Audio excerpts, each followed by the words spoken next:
You think you have emotional control because you do not shout, cry, or break down in public. You keep a straight face in meetings. You smile when you are annoyed. You swallow your anger in relationships, and you call that maturity.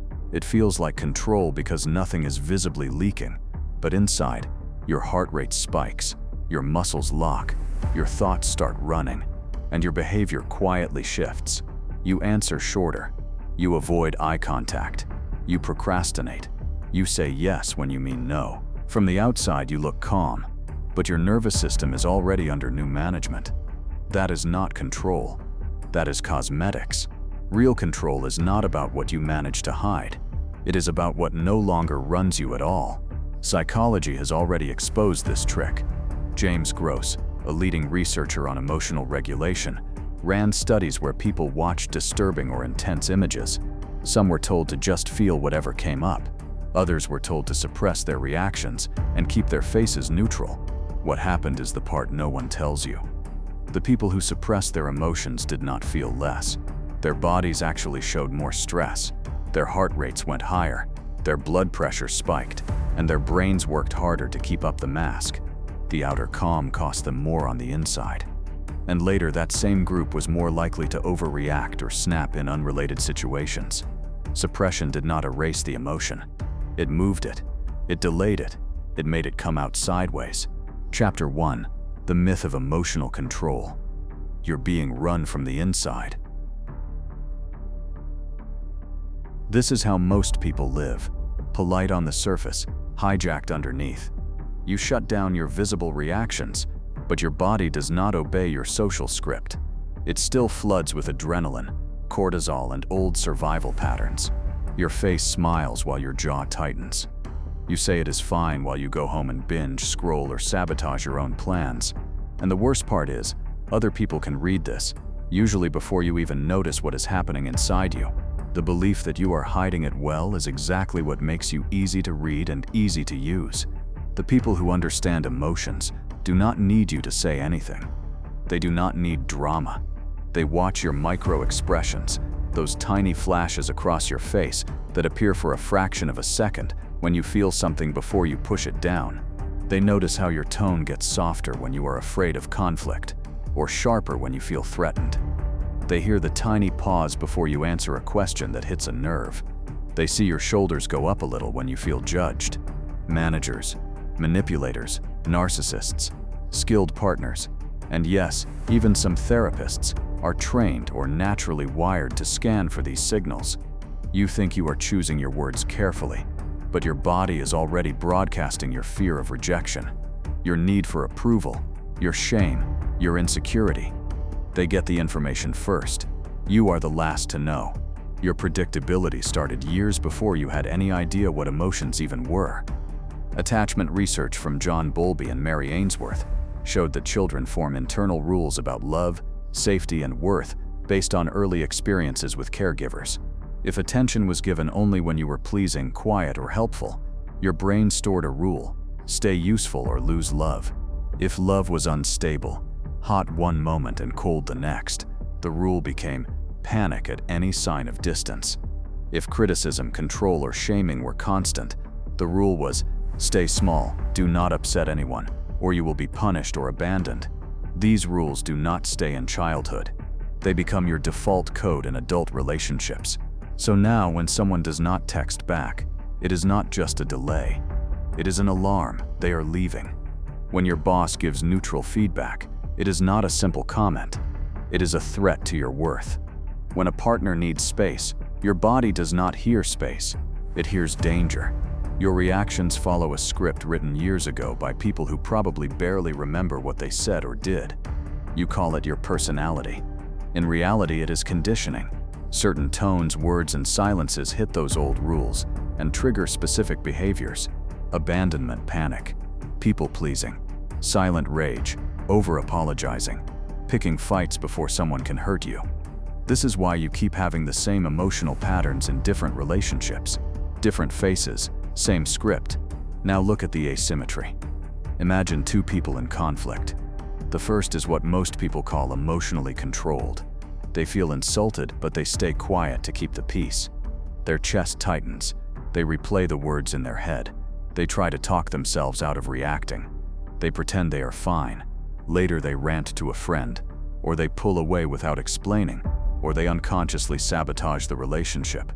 Their emotions are driving, just not out in the open. The second person has trained internal control. Their body still reacts, but they notice it fast. They feel the sting, label it as anger, shame, or fear, and stay still. They do not rush to defend, explain, or attack. They do not show the reaction on their face unless they choose to. They decide what to say and when. They are not performing calm. They are calm. In that situation, who has power? The first type is an open system. Everything gets in. A small delay in response sets off anxiety. A raised eyebrow feels like judgment. A partner talking to someone attractive causes instant jealousy. Their emotions are constantly triggered by external events, and they spend their life reacting, repairing, or hiding. That makes them extremely readable. If insulting you makes you suddenly start talking more to prove yourself, that is a steering wheel. If giving you silent treatment makes you chase harder, that is a steering wheel.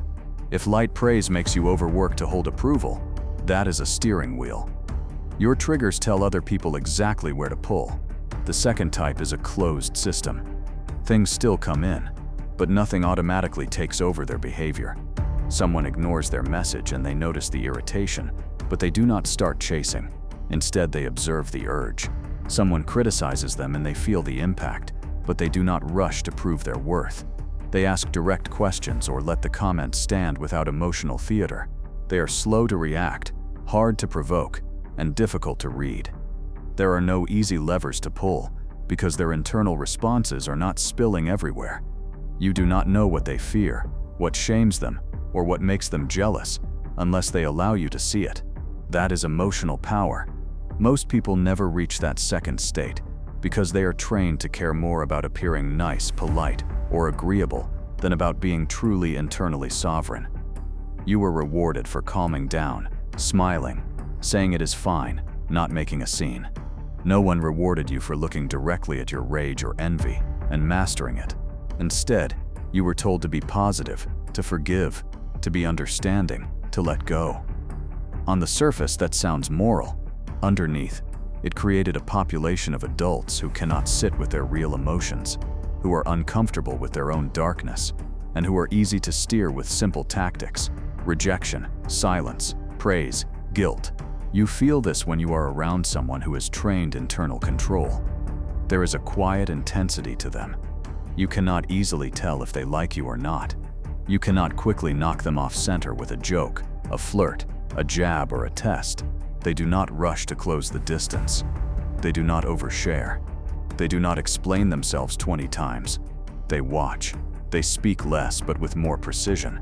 You may even feel slightly exposed around them, because while your body reacts transparently, theirs does not give much away. In any power dynamic, that difference decides who sets the frame and who chases. The uncomfortable truth is that right now, most of your emotional life is an open interface that other people can plug into. Managers who want more work from you lean on your fear of disapproval. Manipulative partners lean on your fear of being alone. Friends who use you lean on your guilt and your need to be seen as good.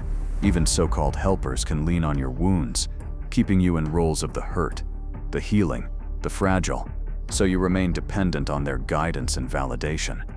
As long as you believe your reactions are just who you are, you will keep defending them instead of decoding them. You will protect your prison. Once you understand this, regular emotional control starts to look weak. Forcing yourself not to cry, biting your tongue, or keeping the peace is child-level strategy. It keeps you from embarrassment, but it does not give you power. You are still being run from the inside by programs you did not choose. If a stranger can insult you in the right way and ruin your entire day, they own that day. If a partner can pull away slightly and send you into panic, they own your nervous system. If a boss can threaten your image and make you break your own limits, they own your time and energy. That is the real situation. Emotional control, as most people practice it, is just learned self-silencing. Your nervous system is not loyal to your current goals.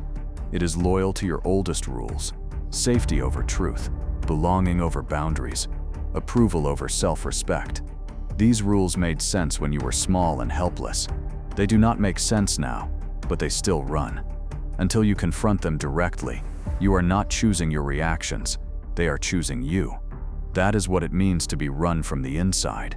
You are not living as a conscious strategist of your own emotional life. You are a predictable script, easy to trigger, easy to read, and easy to steer. This script is not about calming you down or making you feel better about that fact. It is about showing you that every uncontrolled reaction is data, and right now someone else can use that data against you faster than you can even see it. Your anger, your jealousy, your shame, your fear of rejection are not random storms. They are signals of earlier programming. Until you learn to map, name, and command those forces, your so-called emotional control is nothing but delay and denial. The cost is simple. You stay readable. You stay exploitable. You stay emotionally transparent in a world where the person with the least leaks wins. If this felt less like comfort and more like exposure, do not walk away. Subscribe to Brainshade and keep turning the parts of you they exploit into weapons you control. Chapter 2: The Forbidden Mechanism. There is a reason you keep doing things you swear you are done with. You promise not to overreact, then you explode. You say you will stop chasing people who do not value you, then you find yourself checking their messages again. You swear you will not manipulate, then you guilt trip the moment you feel insecure. You think you are failing because you lack discipline or morals. The reality is colder. You are trying to fight parts of yourself that you have never actually met. You are trying to overpower forces that you refuse to even name. Carl Jung called this part of the psyche the shadow. Not as some mystical symbol, but as a simple psychological fact. Every trait you refuse to admit you have does not disappear when you deny it. It goes into the dark, into the unconscious, and starts operating from there. Rage you are ashamed of does not vanish. It turns into passive aggression, sabotage, or sudden explosions. Greed you do not want to admit becomes self-righteous envy or fake humility with secret resentment. Cruelty you will not look at turns into jokes that cut deep or cold withdrawals that punish. Jung observed that what is not made conscious appears as fate, meaning the patterns you refuse to own show up in your life as repeated situations you feel victim to. Modern psychology quietly supports this dark truth. John Bargh's research on automaticity shows that huge parts of behavior are driven by automatic processes outside awareness. In experiments, simple cues like words related to old age made people walk slower without them knowing why. Priming people with concepts like rudeness made them interrupt more. Mazarin Banerjee's work on implicit bias shows that people can hold strong prejudices and preferences that they do not endorse consciously, yet those hidden attitudes still influence decisions, hiring, trust, and punishment. The lesson is not just about social issues, it is about you. Your unconscious traits and beliefs, including the ones you hate in others, are shaping your choices right now, while your conscious mind tells a nicer story. This is the real engine behind your emotional chaos. You think you are just unlucky with partners, cursed with anger, or naturally anxious. In reality, you have disowned motives and drives that are now acting through you without permission. You say you are just kind, but underneath you want control. You say you are not competitive, but underneath you burn with envy when others rise. You say you are forgiving, but underneath you want revenge. These drives are not evil. They are raw forces, but as long as you keep them in the dark, they are crude, clumsy, and dangerous. They move as compulsions, not choices. Traditional therapy often takes these forces and wraps them in soft language. It focuses on symptom reduction, relief, and feeling better. You are encouraged to be gentle with yourself, to accept and soothe your emotions, to understand your past, to practice self-compassion. While that can be helpful for survival, it usually avoids the sharp edge of the shadow. It rarely asks you to look straight at your ugliest motives and admit them without excuse. Research on positive illusions by Shelley Taylor shows why. Mild self-deception, like seeing yourself as slightly more kind, more fair, or more in control than you really are, can increase short-term happiness, reduce anxiety, and make life feel safer. The cost is invisible but huge. You stay comfortable and underpowered. If you only aim to feel okay, you will never claim what your darker traits can do for you. That is where the forbidden part begins. Shadow integration is often sold as healing, inner child work, and softness. But if you treat it as a weapon system, it becomes something else. It becomes a protocol for taking every disowned trait and turning it into a mapped, named, controllable subsystem in your mind. Instead of trying to be less angry, you ask what your anger is trying to protect. Instead of pretending you are never manipulative, you admit exactly how you try to control others, where you do it, and why. Instead of denying selfishness, you measure how often you betray yourself to look good. You stop using nice labels and start using accurate ones. Think of your mind like a building with many locked rooms. In each room there is a part of you were punished for or shamed about. A greedy part, a lustful part, a dominating part, a cold part that does not care if others hurt. As a child, you learned that showing these parts led to anger, rejection, or guilt. So you locked the doors. You told yourself, I am not like that. I am not selfish. I am not manipulative. I am not proud. But locking the room did not remove what was inside.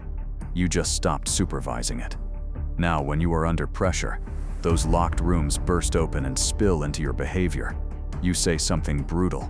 You cheat. You lie. You ghost. You cling. Then you feel shame and slam the door again, promising it will never happen. Then it happens again in a different form. That loop is what keeps you powerless. Weaponized shadow integration is the opposite of that. It means you start walking into those rooms on purpose. You look at your hatred without trying to soften it. You admit the seductive thrill of having power over someone. You acknowledge that part of you enjoys seeing people who hurt you lose. You admit that you want status, respect, and superiority, even if you tell the world you only want harmony. This is not about indulging those parts. It is about knowing them so precisely that they no longer have to sneak out. You become the one who decides if, when, and how they are used. Standard self-help avoids this because it is easier to sell comfort than power with responsibility. It is safer for systems if you stay a little foggy about your own darker capacities.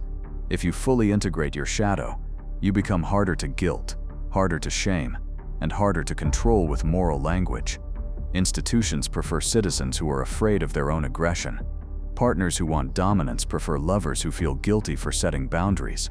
Leaders who exploit loyalty prefer followers who see selfishness as always bad, so they keep overgiving. Keeping you in a softened, semi-aware state keeps social order smoother. When you treat shadow integration as a brain hack, comfort stops being the goal. Clarity becomes the goal. You start building an internal command center. Every trait is indexed. Anger is not just anger. You know the exact situations that call it up, the body sensations that signal its rise, the thoughts it brings in, and the behaviors it tends to drive. You have the same map for greed, for lust, for the need to control, for the need to be adored. You stop saying, I do not know what came over me. You start being able to say, that was my pride, that was my fear of being ordinary, that was my desire to dominate, and now I choose how far it goes. This is forbidden not because it is illegal, but because it breaks a quiet social agreement. The agreement is that everybody should pretend to be mainly good, mainly well-intentioned, and mainly innocent, and that any darker moves were just mistakes. Once you drop that story for yourself, you stop buying it when others sell it. You see the power plays under kindness. You see the status games under morality. You see the guilt tactics under concern. You see the manipulation under vulnerability. Your own shadow gives you the code book to read others. The risk is real. Playing with these forces without discipline turns you into the same type of person who once controlled you. But the alternative is to keep living as a puppet of drives you deny. If you refuse to know your capacity for manipulation, you will stay vulnerable to manipulators. If you refuse to know your capacity for cruelty, you will keep being thrown off balance by the cruelty of others.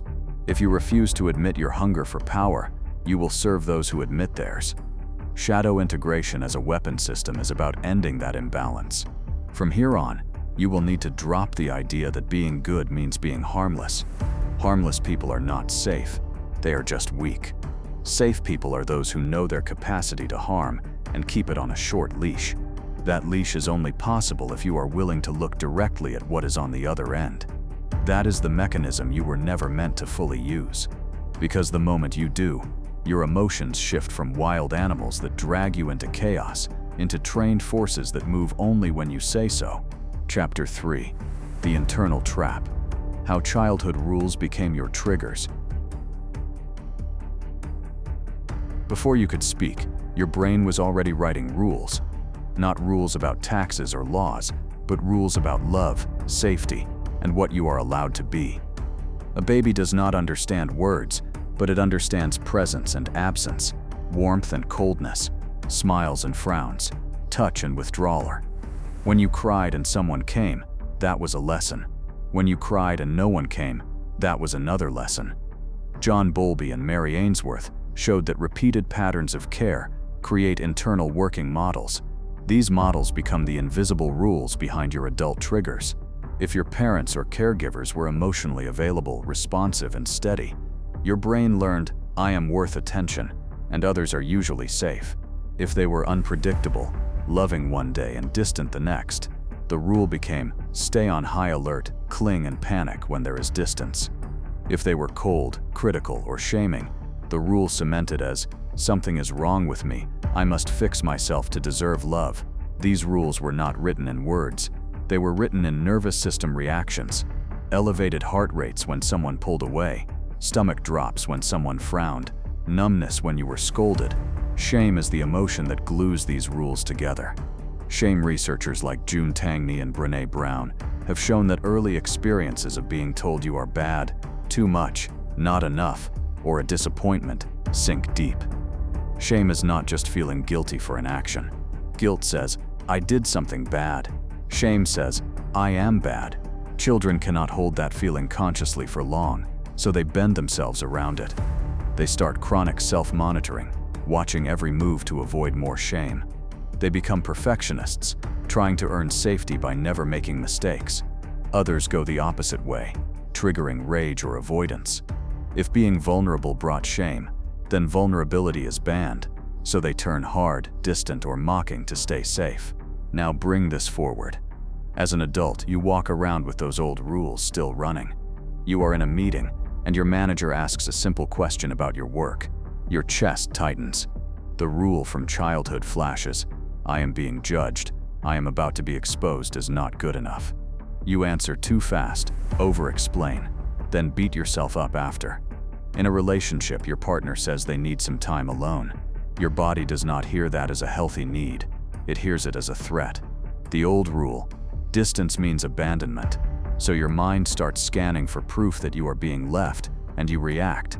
You cling, accuse, test, or emotionally shut down. The present is contaminated by the past. You probably noticed that the traits you hate in yourself are usually the ones you tried most to suppress. Maybe you grew up around explosive anger, so you swore never to be like that. You try not to be angry. You smile. You say it is okay. You swallow it. Daniel Wegner's research on thought suppression showed how that strategy backfires. In his famous white bear experiment, people were told not to think about a white bear. The more they tried not to, the more it came back into their mind. Your emotions work the same way. The more you try not to be angry, selfish, jealous, or needy, the more those states build pressure under the surface. So your anger does not leave. It waits. When it finally comes out, it is not clean. It comes out as spite, sarcasm, or delayed explosions over small things. Your need for recognition does not vanish. You just bury it under fake humility or constant giving. Then, when others do not return the same energy, resentment explodes. The traits you tried hardest to bury end up controlling you from the shadows. You do not see them as yours, so you see them everywhere else instead. This is leakage. Suppressed traits do not stay quiet. They show up sideways. You see it in the person who hates arrogance, but constantly talks about their own achievements in a subtle way, needing praise but pretending they do not care. Or the person who condemns manipulation, but uses guilt, tears, or silent treatment to get what they want. Or the person who claims to be above jealousy, but takes little shots at anyone they feel threatened by. They say they are just joking. They say they are just being honest. In truth, Their banned traits are squeezing out in socially acceptable masks. Leakage also appears in who you are drawn to. If you suppressed your own dominance, you may be drawn to dominant people, then resent them for controlling you. If you suppressed your own desire for freedom, you may idolize people who live without responsibility, then judge them as selfish. If you banned your own ambition, you may obsess over high achievers, calling them shallow, while secretly wishing you could do what they do. Niels van de Ven's research on envy shows that envy often points directly at goals or traits you desire, but have not allowed yourself to claim. It is not random. It is a compass. This is where the sense of being hunted by your own mind begins. Think about your strongest triggers: being ignored, being disrespected, being controlled, seeing someone do better than you, feeling left out. Ask yourself, why does that specific trigger hit so hard? It is not logical. A late reply should not feel like death. Mild criticism should not feel like collapse. Someone else's success should not feel like your failure. Yet your body reacts as if you are under attack. That means you are not just reacting to the present, you are reacting to an old banned self. When you banned anger, you became easy to push. When you banned selfishness, you became easy to drain. When you banned pride, you became easy to humiliate. When you banned your need for respect, you became easy to disrespect. Each ban created an internal split. On one side is who you are allowed to be. On the other side is who you actually are. The distance between those sides is where your triggers live. Anyone who hits that gap can control you. Most people never question these rules. They think, I am just sensitive, I just hate being ignored, I just care a lot. They defend their triggers as identity. But every strong trigger is a coordinate pointing at an internal trap. If being told no sends you into shame, somewhere inside you ban your own wants. If someone else setting a boundary makes you furious, somewhere inside you resent that you never allowed yourself to do the same. The trait you see as an offense in others is often the trait you buried in yourself. This is not about blaming your childhood forever. It is about recognizing that the rules formed back then were survival strategies, not truth. As a child, you were powerless. You needed love, food, and shelter from people you could not leave. So your brain wrote rules that maximized approval and minimized rejection. Those rules were clever for that time. Now, they are a prison. A partner leaving is not the same as a caregiver abandoning a child. A manager giving feedback is not the same as a parent shaming you. But your nervous system does not care about logic. It follows the old code. The internal trap is simple. You are trying to live an adult life with a child's emotional rule book. As long as you keep obeying those rules automatically, your triggers will run you. You will keep overreacting, apologizing for things that are not wrong, and bending around everyone else to avoid sensations that were intolerable when you were small.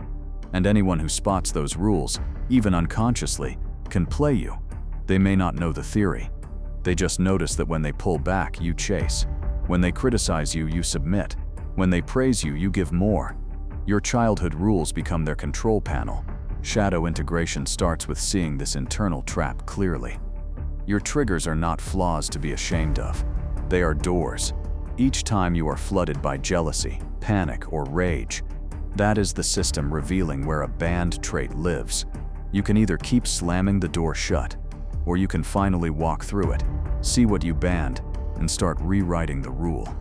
If you do not, your life will keep repeating the same patterns in new costumes, and you will keep calling it bad luck or destiny. It is neither. It is programming. Chapter 4. The Mirror Effect. How projection exposes your disowned power. There is a simple test for what you have disowned in yourself. Look at who you cannot stand. The people you hate, envy, obsess over, or constantly judge are not random annoyances. They are mirrors. You do not react that strongly to traits that mean nothing to you. Your nervous system does not waste that much energy on neutral data. When you feel moral outrage, disgust, or burning envy, that reaction is not just about them. It is about a part of you that you are refusing to see. Projection is the mechanism behind this. In cold terms, projection is taking something that belongs to you and seeing it as if it lives only in someone else. Freud's early work pointed at this, but it was Jung who pushed it further. He saw that people constantly projected their shadow onto others. They could not bear to see certain traits in themselves, so their mind threw those traits onto people around them. Modern psychology has tested versions of this. Studies on defensive projection show that when people are told they might have a negative trait, they become more likely to see that same trait in others. The false consensus effect shows that people overestimate how common their own tendencies are in the wider population. What you deny in yourself, you see everywhere, or only in others, depending on how you handle it. This is not an abstract theory. Think about someone you judge harshly. Maybe it is the friend who always talks about achievements and status. You say you hate how arrogant they are. You call them shallow. But secretly, every time they win, you feel a punch in your chest. You compare yourself. You suddenly feel behind. That is not pure moral judgment. That is your own buried hunger for status and recognition, reacting to someone who lets themselves want it openly. Niels van de Ven's work on envy suggests that envy often points towards something you want for yourself, but feel you cannot have or should not want. Your mind labels that person as wrong, not because of who they are, but because of what they wake up in you. The same happens with people you see as manipulative, cold, or entitled. If someone plays power games, sets hard boundaries, or demands a lot, you might feel anger rise. You might call them toxic, selfish, or narcissistic. Sometimes you are right. Some people are emotionally dangerous, but often your reaction is bigger than the situation. You are not just responding to them. You are responding to the fact that they are living a trait you banned. They are doing, in a raw and maybe ugly way, something you never allowed yourself to do at all. Ask yourself, when have you wanted to draw a hard line but did not? When have you wanted to say no but smiled and said yes? When have you wanted to walk away but stayed to avoid guilt? That gap is where projection grows. This is the mirror effect. Every strong emotional reaction is a question: what part of this lives in me? Unused, unmanaged, or denied? When you feel contempt, who in you are you actually disgusted with? When you feel hatred, what part of yourself are you terrified to own? When you feel moral outrage, how is that protecting you from admitting your own motives? The ego hates these questions because they strip away the comforting story that the problem is always outside. Notice how often your complaints about people sound like inverted descriptions of yourself. You say, "People are so selfish," while you never say what you need and then silently resent everyone. You say, "People are so fake," while you are never honest about your jealousy, insecurity, or need for validation. You say, "People are so controlling," while you constantly manage how others see you, edit your behavior to keep favor, and manipulate situations to feel safe. Projection lets you attack others for the crimes you secretly commit. It lets you keep your positive self-image while your shadow runs under it. Manipulators understand this even if they have never read a single study. They know at a gut level that if they embody the traits you are afraid to own, they can steer you.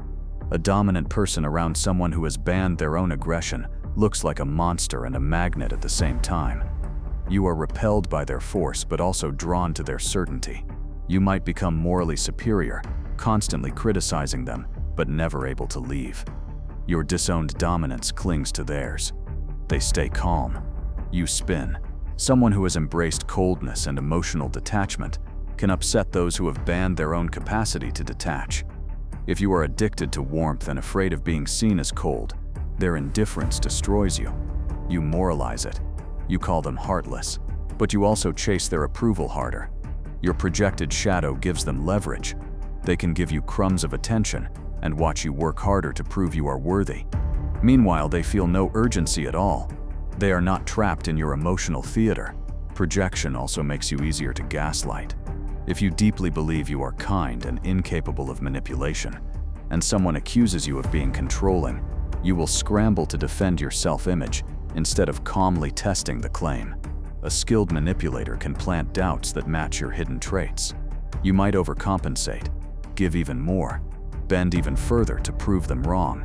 In trying to keep your self-image clean, you become easier to use. If you already knew you have controlling impulses and you had them mapped, their accusation would not throw you. You would examine it, adjust where needed, and ignore the rest. The only escape is brutal honesty. When someone triggers you intensely, instead of just talking about how wrong they are, Ask yourself what they are showing you about you. You do not have to excuse their behavior. Some people truly are dangerous or corrupt. But if your reaction is extreme, if it stays in your head for days, if it repeats across different people, that is your shadow demanding attention. The thing you hate in them may be the thing you need to integrate in yourself in a more disciplined, ethical way. This does not mean every accusation you make against others is always projection. That is another trap often used to shut people up. It means that as long as you deny that projection exists in you, it will control you. Your judgments will feel like objective truth, when they are often a mix of real observation and your own disowned power screaming from underneath. When you start owning this, something changes in how you see others. You stop putting people on pedestals because you stop believing they have something magical that you do not. You stop demonizing them because you see the same raw materials in yourself. You can still set boundaries, walk away, or confront, but you do it with less emotional spin. Their traits become information, not personal attacks on your identity. The mirror is still there, but now you are using it on purpose. Without this step, shadow work turns into another ego game. People enjoy saying they are doing deep work while still projecting like before, just with new language. You can see this when someone talks loudly about how much healing they have done, how aware they are, how toxic everyone else is, but their life is still full of the same emotional wars. They woke up enough to feel superior, but not enough to see their own projections. That is partial awakening, and it makes a person more dangerous, not less. Projection is not just a defect. It is also a diagnostic tool. Every person you cannot stop thinking about, for good or bad, is revealing where your shadow is still unclaimed. That is the data you need if you want real internal control. Because until you know exactly what you are throwing onto others, you will keep fighting those traits in the outside world while they quietly run you from within. Chapter 5. Turning dark traits into tools without self-destructing. You have been taught to split traits into two boxes, good and bad. Anger is bad. Selfishness is bad. Pride is bad. Manipulation is bad. Kindness is good. Forgiveness is good. Humility is good. So you tried to live in the good box and exile everything in the other, and you still ended up hurting others, getting used, or losing yourself. The problem is that this split ignores how traits actually work. In real life, anger is what stops abuse. Selfishness is what keeps you from burning out. Pride is what keeps you from crawling for scraps. The difference between weapon and wound is not the trait itself. It is whether you control it or it controls you. Research on emotions and personality backs this up in quiet, unemotional ways. Paul Ekman has shown that anger, when recognized early and expressed clearly, can be a precise signal that a boundary has been crossed. It is not always chaos.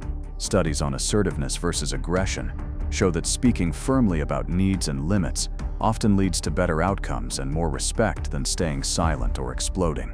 Roy Baumeister's work on self-control shows that the ability to delay gratification and hold back impulses predicts success in many areas. But that same skill, without connection to deeper motives, can turn into repression and fake calm. To weaponize dark traits, you first have to drop the fantasy that the goal is to get rid of them. The goal is to command them. Take anger. Left unconscious, it turns into screaming matches, violence, or silent punishment. Banished completely, it turns into people-pleasing, bitter compliance, or depression. Owned and trained, it becomes boundary force. It shows up as a cold, clear no, as leaving when someone repeatedly crosses your lines, as staying firm when others push you to overgive. You are not less angry. You are more precise with where and how you let it act. Consider manipulation. The word is loaded, but at its core, manipulation is simply influencing others while hiding your full intent. Used blindly, it becomes lying, emotional blackmail, or mind games. Used consciously and ethically, the same skills become persuasion, framing, and strategy. You know how to present ideas in ways people can hear. You see where their fears, hopes, and biases are, and you speak to those without deceiving them. You shape social situations instead of being shaped by them. The trait is the same. The discipline and ethics around it are what change. Selfishness is another banned trait that, when owned, becomes self-preservation. Without any selfishness, you say yes to everything, drain your energy, and become resentful. You attract takers and users because you do not have an internal guardian watching your time and resources. When you accept that there is a part of you that wants to protect your own interests, you can put it in a proper role. It decides when to rest. It decides when to stop explaining. It decides when an exchange is no longer fair. You are not becoming a parasite. You are refusing to be a host. Pride, when denied, turns into self-hate, constant self-doubt, and dependence on others to tell you who you are. When inflated and unchecked, it turns into arrogance and grandiosity. Integrated, it becomes presence. You stand tall without needing to step on others. You hold standards for how you are treated. You do not beg. You do not grovel. You do not shrink to make others comfortable. You know your value without needing constant reminders. Envy, left raw, eats you from the inside. You scroll, compare, and feel like you are losing some invisible race. You hate people for having what you secretly wish you had. But envy can be converted. When you treat it as data, you can ask, what exactly in this person triggers me? Is it their freedom, their skill, their courage, their network, their discipline? That tells you where your ambition is pointing. You can use envy as target detection and ambition calibration. You stop hating the person and start extracting a blueprint from them. Here is the danger line. The same traits that can make you powerful can also turn you into a problem for everyone around you, including yourself. Research on the Dark Triad by Paul Hassan Williams describes 3 traits: Machiavellianism, psychopathy, and narcissism. High Machiavellianism means strategic manipulation, lack of morality, and a focus on self-interest. Psychopathy involves low empathy, low fear, and impulsivity. Narcissism involves grandiosity, entitlement, and a need for admiration. People high on these with no discipline or empathy may rise fast in certain areas, but they leave damage everywhere. Relationships collapse, trust evaporates. They cannot build stable structures because they are willing to burn anything for short-term gain. You do not need to be a clinical case to fall into a milder version of this. Many people start to wake up to their shadow, taste a bit of power, and then intoxicate themselves with it. They discover they can say no, and then they start saying no to everything, avoiding all responsibility. They realize they can influence others, and then they push it to lies, love bombing, and silent treatments. They realize their emotions are programmable, and then they cut off so deeply that they feel nothing for anyone. They do not become free. They become tyrants, just with more language. Partial awakening looks like spiritual ego and moral superiority. People talk about boundaries, trauma, and shadow work, but use those concepts to justify cruelty and laziness. They ghost others and call it protecting peace. They refuse feedback and call it preserving energy. They hurt people and then tell themselves the other person is just projecting or unhealed. Research on moral licensing shows that when people see themselves as good or virtuous, they sometimes feel unconsciously permitted to do worse things afterward. Telling yourself you are self-aware and healed can become a license to act out your shadow more fiercely, because in your story, you are the enlightened one. This is why discipline is not optional. Treat your shadow like a weapon. A knife in a trained soldier's hand is a tool. The same knife in a child's hand is chaos. You cannot just embrace your dark traits. You have to train them. That means self-monitoring, watching what you do when you are tired, hungry, or triggered. It means delayed gratification, like in Walter Mischel's marshmallow experiments, where children who could wait for a bigger reward later did better in life over time. In adults, that means being able to resist the urge to clap back, to seek revenge, to send the message, to get the last word, just because your pride is poked. Discipline also means strengthening prefrontal control, the part of the brain involved in planning, impulse control, and emotional regulation. You do this by practicing pause, not fake calm, but real pause. Something triggers you, and instead of reacting, you scan. What trait is rising? What does it want to do? What are 3 different ways I can use it that do not damage my long-term position? That tiny gap between feeling and action is where power sits. Without it, your shadow drives. With it, your shadow serves. Understand this clearly. If you only do half the work, you become more dangerous to your own life than if you had stayed ignorant. Before, your reactions hurt you. But you could tell yourself you did not know better. After you learn about your shadow and choose not to develop discipline, you will still manipulate, rage, and play games. But now with more awareness and more excuses, you will see people's weaknesses and use them. You will know how to press buttons and justify it as self-protection. That path leads to isolation. People may still be drawn to you, but they will not stay with you in any real way. Weaponization done right is quieter than that. From the outside, it may not even look dramatic. You are not screaming, not posting long speeches about power, not announcing how healed you are. You are just harder to move. A person tries to guilt you and it does not land, because you know how you use guilt yourself. A person tries to charm you and you see the strategy under it, because you know your own charm as a tactic.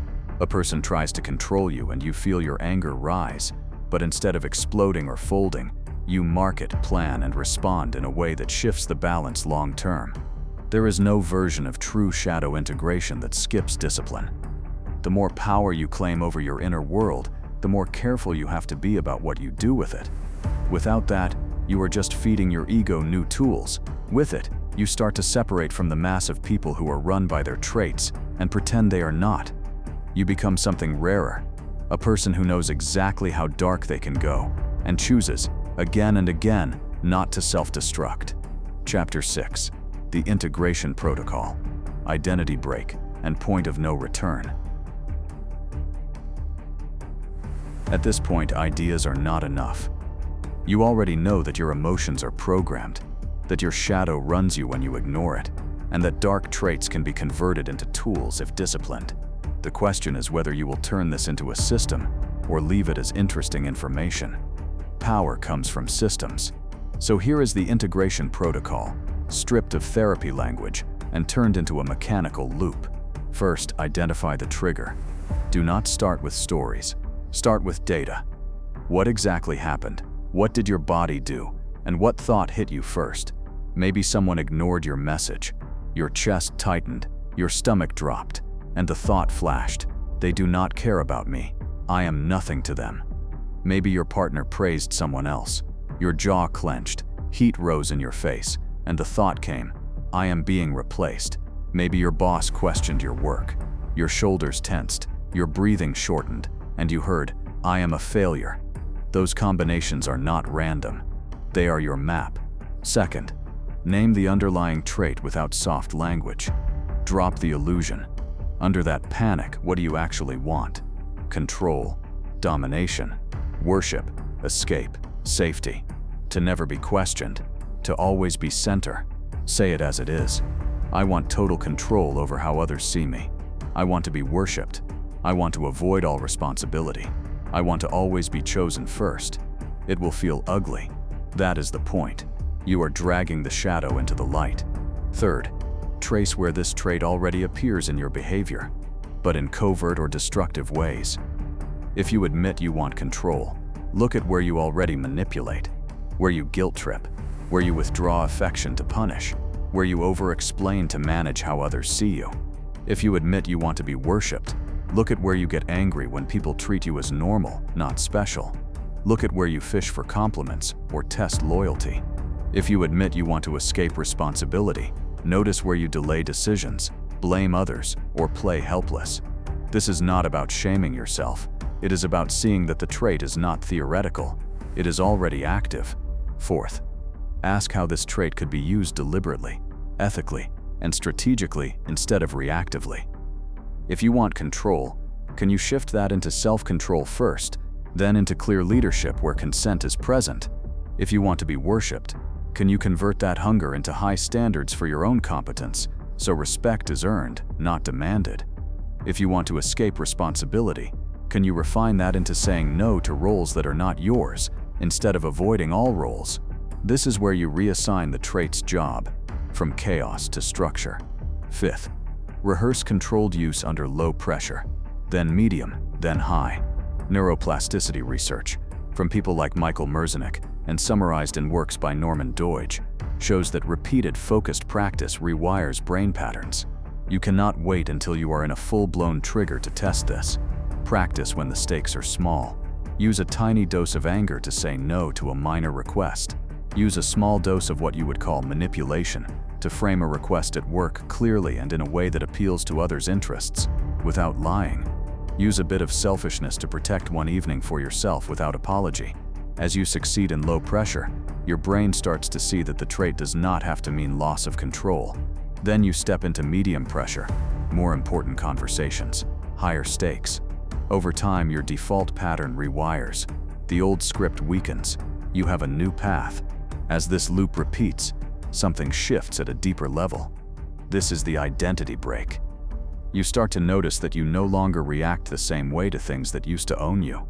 Someone delays a reply, and your body still notices, but there is more space. The narrative of abandonment does not grab as fast. You feel the old panic as just a signal, not a command. A person tries to shame you, and instead of collapsing, you scan for the tactic, decide if there is any truth, and discard the rest.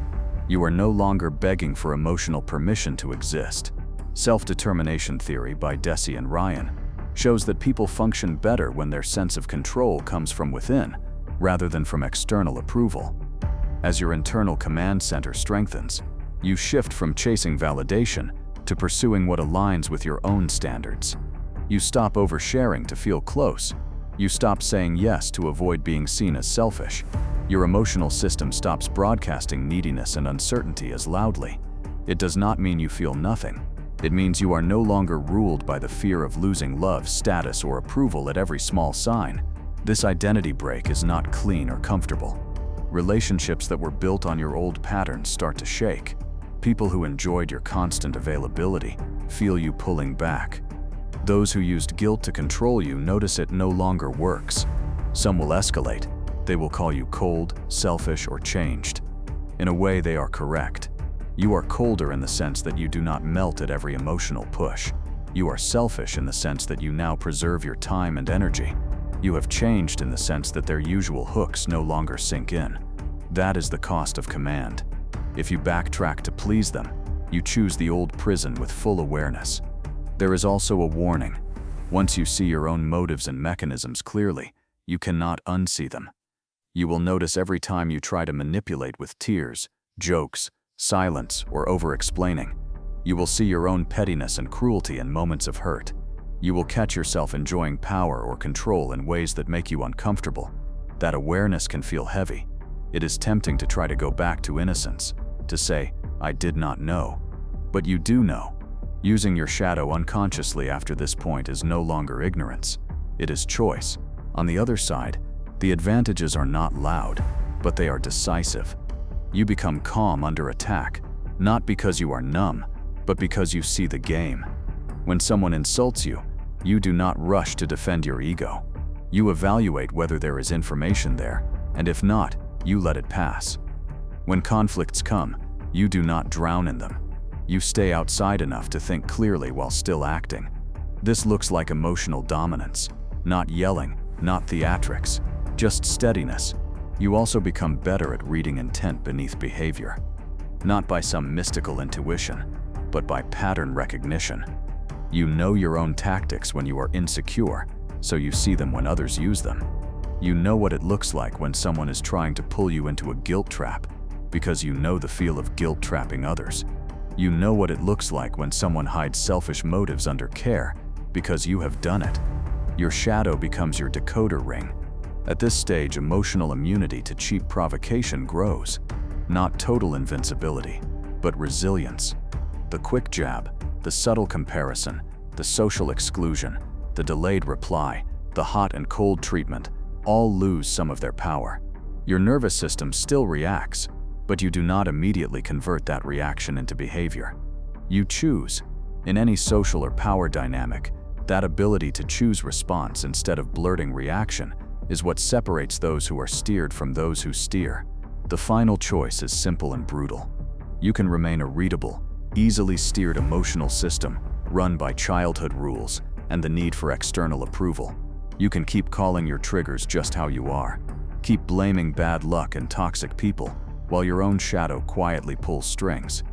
Or you can accept that there is a colder, more controlled version of you waiting on the other side of this work. A version that knows its own capacity for manipulation, cruelty, greed, and pride. and still chooses discipline.